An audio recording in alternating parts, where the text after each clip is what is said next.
A weary woman stands before the court, her name echoing across 4 felony theft cases. Her attorney pleads mercy, pointing to her broken past, her military scars, her struggle to stay sane. But as the judge listens, a chilling question looms. Will her past mistakes finally bury her future? All right, are you Rebecca Rido? Yes, ma'am. And Ms. Rido was previously in court, entered pleas of guilty in cause numbers 230928, 232106, 232107, and 241925. All of those were theft of property with previous convictions. I have received the pre-sentence report. Has everyone had an opportunity to review that report? I defense so. State has, Judge. And there was no agreement. This was just open to the court. Is that correct? Yes, Your Honor. I believe so, Your Honor. I didn't represent her at the stage where she entered the plea. Okay. My understanding is that They were open. And are there any additions or corrections to the pre-sentence report? None from defense. Not from the state, Judge. In addition to reviewing that, the state has filed a couple of things. One is a motion for me to run any sentences consecutively, which means obviously stacked on top of each other. And I think I could do that in, I think 2106 and 2107, maybe not, but the other ones I can. Is that, are they different dates? I think they're all different. Are they? But Hold on, I'm looking. Yeah, they're different dates. let me make sure. I think all 4 of them are. They are. All right, so asking me to stack any sentences, and then he has filed a sentencing memorandum as well, in addition to a motion for me to deny discretionary jail credit. So, Mr. Kimler, if you would like, you may proceed. Your Honor, I would just note that seems to be an aberrant practice as far as the harshness that the state is attempting to exert on this defendant. And I don't know that it stands out from the queue of other cases before this court to deserve such treatment, but it is what it is. I would just observe, first of all, as regarding the state's posture on consecutive sentences to denial of discretionary jail credit. The defense certainly has criminal history, but it's not to such an extent or degree in the circumstances the individual cases aren't such to the extreme degree that it would warrant accumulation, and certainly the denial of her jail credit is something that is problematic. I don't know exactly which jail credit the state is attempting to deny her, but obviously if she's been in pretrial detention on these cases, it seemed that she would be entitled to that jail credit without much controversy. The grounds the state would be attempting to deny that, I don't know, but of course we would argue that she should receive credit as every other defendant before this court has for the jail time credit that they've done pursuant to these cases. I would note that the pre-sentence report indicates that she does have mental health history dating back to her time in the military, where she was discharged. She had a general discharge, and that there was notations there as far as the pre-sentence report that would involve some mental health issues. I believe her to be mentally competent. Now, I, of course, wasn't her attorney when she entered the plea, but I would assume that she has been competent then as well. Although, as I said, she does have mental health history. I think that plays into her present situation with the theft cases that she has. You would note in the pre-sentence report where it's indicated that she was unable to afford the mental health treatment and the pharmacological remedies that are provided through prescriptions, and that she was self-medicating and had turned to theft in an attempt to maintain funds necessary to self-medicate. She indicates in the report that her memory indeed was impaired on 3 of these offenses, and she doesn't seem to remember those. She doesn't attempt to minimize or mitigate her conduct in that regard, where she does in fact indicate that she accepts responsibility fully for her actions. But I think that that's indicative of, again, the circumstances surrounding these offenses that, of course, I guess it seems everyone in front of the court these days is finding mental health issues as something that mitigates their criminal conduct, but I do think that in this case it is well documented, going back again into her military history, that she has suffered from mental health issues. I think probation is an option with the court. Obviously, these are state jails, and the court can put her on probation. And I know that the the pre-sentence report, you can look at that, tends to indicate, doesn't really indicate that they're, while they're not recommending probation for Ms. Rido, they don't rule it out. Well, let's not talk about probation. Okay. Yeah. All right. I'm sorry, but there is a paragraph where. Well, it is an option, but that's not realistic on what's going to happen today. They were mentioning that she'd be assessed with a specialized mental health caseload. I understand that. So just to note that is in the report. Thank you. If the court isn't inclined to consider probation for Ms. Rido, then certainly I think that while she's serving whatever sentence the court gives her, she'd have the opportunity to try to reflect on her actions and perhaps reassess those, where she is with this. And as far as addressing her mental health issues when she gets out, that she'll be able to do that and maintain her law-abiding lifestyle. She has maintained employment, I think 3 years for the city of Beaumont, if you will. Is that right, Ms. Rido? She has maintained gainful employment in the past when her mental health is stabilized, and I would anticipate she would be able to do that in the future if she does have the proper. Rebecca pleads through tears, begging to go home, to see her children, to escape this endless cycle. Yet the judge reminds her of every chance wasted, every probation revoked, every promise broken. And when the prosecutor steps forward with cold fury, the courtroom turns silent. The sentence is coming. Mental health regimen, that would be my argument for probation, obviously, that the court's not inclined for that. So we would ask for a sentence, certainly, that would be concurrent and that she would be given her jail credit, but then something along the lines of 12 months of state jail. Thank you. Do you want to address the court? Well, I just want to say that I do apologize to the court, and I apologize to Martin. And I'll be dealing with some things like mental health, but I just want to get a chance to get home and take care of my kids. I miss graduation, I miss prom, my whole senior year. I got a 5-year-old in kindergarten, and my mama got to take care of. I'm just tired, and I want the opportunity to get my life together. I'm tired of this. I'm tired of this. I'm old.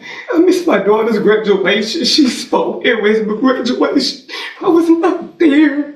I'm tired. My baby asked me why I'm the only mom. I'm not at mom's and muffins. That is embarrassing for my kids. I want to go for my kids. That's what a chance to do for me. Mama, thank you. I want to thank you. Sure. So, Ms. Rido, I understand that you're asking for a chance at probation, but you've had chances at probation, and you've been given these opportunities in the past for any kind of help and treatment and all of those things, and all of those probations were revoked. And you've had 5 felony probations revoked, 2 at one time, 3 at the other time. So I understand that they were kind of clumped together, but still, after those, all for thefts, you're here for, there was a robbery that you got some time for in 21, and then you're here now on 4 more theft cases. And so, I mean, it's unfortunate and it's sad for your family, but no one put you here but yourself. Mr.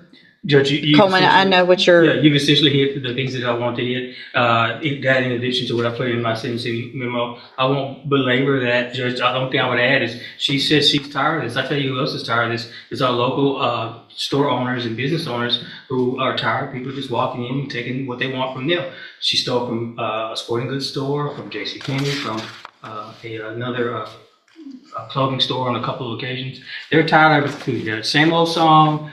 Just different defendant. I apologize, give me another chance, I've got all these issues. In fact, I go one step further than the same old song. It's the greatest hits, Judge. It's what you hear time and time again. And I'm sure she said it back in 2011 when she got probation, in 2014 when she got probation, in 2017. I apologize, give you another chance. I've got these issues. Judge, if ever there's a case to consider denying her the discretionary jail credit under the Code of Criminal Procedure, this is the case. And it's my understanding with regard to that, I that know it's kind of, it's just Problematic. well, I don't say it's problematic, but I can't give the max and do that. that's my understanding. That's your understanding. Yes, that's it in a nutshell, Judge. And I just say, this is a case for that to be considered. And I also say this is the appropriate case to accumulate her sentence, Judge. She needs, in my opinion, some stronger medicine than what she's received in the past in order to impress upon her the fact that she needs to stop engaging in this kind of behavior, Judge. Thanks, that's all I have. Thank you. I would just argue from the standpoint of equal protection as far as the other defendants that Well, so here's, speak up so she can hear. I would argue from the standpoint of equal protection of laws, Your Honor, what distinguishes her from the other defendants that have been before this court who are similarly situated with similar criminal histories? Well, here's where, I'm okay. sorry. Here's where I am on this. I don't disagree with Mr. Coleman. I appreciate that he's gone out and tried to figure out some stronger things to do on some of these cases where we are stuck with state jail felonies. I've been very frustrated with that in the past. I don't know that this is the one to start with either necessarily, but it's not going to be out of the realm of possibility, depending on someone's criminal history, what their prior sentences were, and I don't fully disagree that this isn't one of them. I'm not going to do that this time, but I do appreciate the thought that went into this and don't necessarily disagree that there's going to be a time that this might happen, including to you if you continue to do what you've been doing for your whole life. Because if you're back in here after today on a theft, I can assure you that Mr. Coleman will remind me what he asked me to do that I didn't do.